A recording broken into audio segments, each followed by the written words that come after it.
We've identified a number of audiences with distinct attitudes towards climate change, and what makes them distinct is that almost systematically on almost every measure we look at, whether it be risk perception or beliefs or attitudes towards some of the policies, that there's systematically more support or higher risk perceptions amongst these segments than the national average.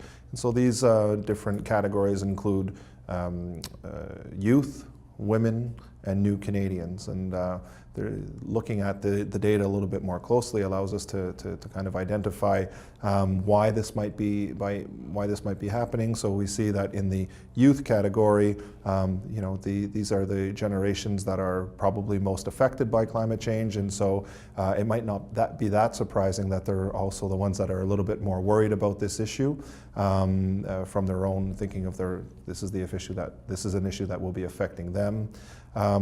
We also see with women, systematically across the board, women tend to be more concerned about climate change. Louise, who I work with, likes to talk about women having a different ethic, an ethic of care, and so they are more likely to be moved on this issue. Another thing to say about these groups is that they are often fall in the soft or moderate category of support, and so the ceiling isn't quite there yet. So there's a potential here to mobilize and engage these audiences further, which I think is pretty crucial from a communication standpoint. And the third audience we have identified was new Canadians, and this is actually a real surprise. We were looking at years and years of data, and so we have sufficient sample sizes to kind of look at either Canadians who have neither English nor French as their first language, or people who say in the context of the survey that they were not born in Canada.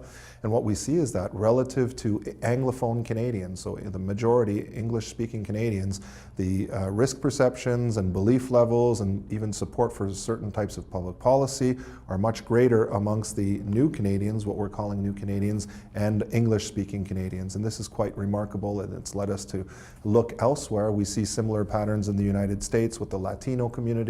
We see similar patterns in Europe with immigrants to Europe having different attitudes towards climate change in Europe as well. And we can think of maybe two reasons that might explain this.